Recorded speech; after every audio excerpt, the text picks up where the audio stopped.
उत्तानो पारे कि पारेनन् मारवाडीले? पारे होइन भाइ। म बालेन भाइलाई पनि के भन्छु भने छोडिदिनुहोस्, त्यहाँ राजीनामा दिनुहोस् र त्यो खिचडीमा बस्नुभन्दा आउनुहोस् हाम्रो अभियानमा। यो समय राजा र दुर्गा प्रसाईको हो। लाखौं जनताले राजालाई बोकेर लिएर जान्छन्। यो व्यवस्था परिवर्तन गर्न पुलिसले साथ दियोस्। त्यही दिन राति 1 लाख रुपियाँ हुन्छ महिनाको तलब पुलिसको। पुलिसको हालत के छ तपाईँले हेर्नुभएको छ? पुलिसका कपडा, पुलिसका जुत्ता, बिजुलीको पैसा मारवाडीले तिर्दैन। मारवाडीले चलाएको देश मैले भन्दाखेरि पशुपतिमा भनेनन् हामीले चलाएको देश? प्रुफ देखायो कि देखाएन ल्याएर? बालनलाई उत्तानो पारे कि पारेनन् मारवाडीले? पारे होइन भाइ? पारे होइन? हो, कसले चलाएको रहेछ? बालेन भाइले पनि बुझ्यो होला न। अब त्यसले गर्दाखेरि म बालेन भाइलाई पनि के भन्छु भने छोडिदिनुहोस्, त्यहाँ राजीनामा दिनुहोस् र त्यो खिचडीमा बस्नुभन्दा आउनुहोस् हाम्रो अभियानमा। तपाईँ महान हुनुहुन्छ, तपाईँ महान हुनुहुन्छ, आउनुहोस्। म सम्पूर्ण राष्ट्रवादी शक्तिहरूलाई म हाम्रो अभियानमा आउन आग्रह गर्छु, तपाईँहरू सबैलाई। र देशभरिबाट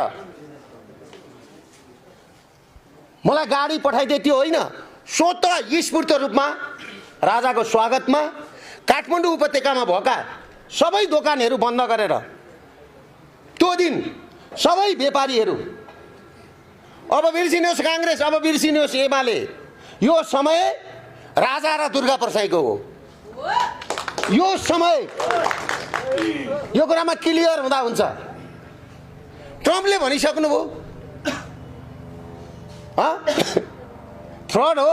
मैले भनेको थिएँ त 5-6-8 महिना अगाडि ट्रम्पले त्यहाँ जितेपछि यहाँ हिन्दू अधिराज्य कायम हुन्छ भनेको थियो होइन? सुन्नुभएको थियो नि तपाईँहरूले? त्यसले गर्दाखेरि अब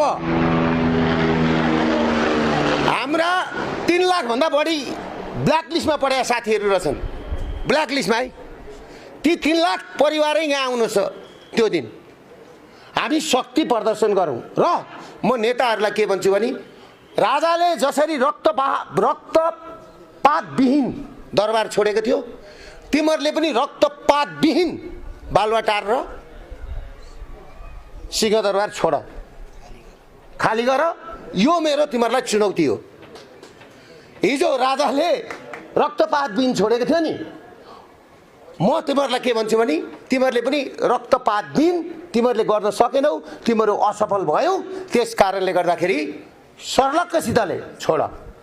तिमीहरूले छोडेनौ भने नि यो 25 गते त केही पनि हुँदैन। यो त हाम्रो कास्टिङ देखाउने मात्रै हो। मङ्सिर 7 मा देखायो एक झलक देखाउँदैछौँ, कन्भिन्स गर्दैछौँ। हामी एकदम शान्ति र्याली